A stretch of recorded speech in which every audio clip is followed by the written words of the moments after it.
जहर की expiry date क्या होती है? क्या जहर एक्सपायर होने के बाद और ज़्यादा जहरीला हो जाता है या फिर एक्सपायर होने के बाद उसकी जहर की जो कैपेबिलिटी होती है वो और कम हो जाती है? ऐसे क्वेश्चंस हमारे दिमाग में दौड़ते ही रहते हैं। सारे सवालों के जवाब आपको इस वीडियो में मिलेंगे, लेकिन अगर आप हमारे चैनल पर नए हैं तो चैनल को सब्सक्राइब कर लीजिए और बेल आइकन जरूर दबा लीजिए। बहुत सारे लोग ये सवाल पूछते हैं कि जहर एक्सपायर होने के बाद और ज़्यादा जहरीला होता है या फिर उसके जहर का असर कम हो जाता है।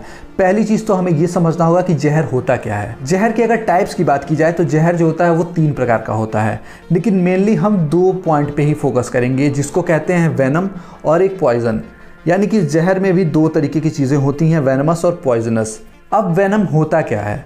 वेनम एक ऐसी चीज़ होती है जो जानवरों से या फिर लिविंग ऑर्गेनिज्म से जो क्रिएट होती है वो उनके अंदर से निकलती है, और ये इतना ज़्यादा खतरनाक होता है कि ये दूसरों की बॉडी में जाके उनके ब्लड्स को क्लॉट कर देता है, यानी कि खून के थक्कों को जमा देता है, जिसके कारण मौत तक की संभावनाएं हो सकती हैं। दूसरी जगह पे आता है पॉइजन, जो कि केमिकली प्रोड्यूस किया जाता है, इसको केमिकली तैयार किया जाता है। ये भी बहुत ही ज़्यादा खतरनाक होता है।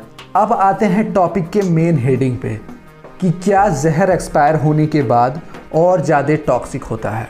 तो इसका जवाब है हाँ, ये एक्सपायर होने के बाद और ज़्यादा टॉक्सिक बनते जाएंगे और ज़्यादा ये डेंजरस होते जाएंगे। एग्जाम्पल के रूप में आप ले सकते हैं बोटॉक्स, और ये वर्ल्ड का सबसे जहरीला केमिकल माना जाता है, जिसका कुछ ग्राम ही किसी की जान ले सकता है। अब ये वर्क कैसे करता है? कोई भी जहर अगर वो एक्सपायर हो जाता है तो वो और अनकंट्रोलेबल तरीके से उसके सेल्स का चेन बॉन्ड ब्रेक डाउन होता है, जिसको आप सीधे शब्दों में कह सकते हैं अनियंत्रित ब्रेकडाउन। ये बिल्कुल वैसे ही है जैसे एक तेज रफ्तार में चल रही गाड़ी का ब्रेक फेल होना। तो किसी भी चेन का अनियंत्रित तरीके से ब्रेकडाउन होना इस बात को प्रूव करता है कि कोई भी जहर जो एक्सपायर्ड हो जाता है वो और ज़्यादा जहरीला हो जाता है। और जाहिर सी बात है, जहर जहर होता है, और आप इजी टर्म में ये समझ सकते हैं कि एक्सपायर्ड होने के बाद जहर भी अपना कंट्रोल खो देता है और वो अनएक्सपेक्टेड तरीके से और ज़्यादा जहरीला हो जाता है।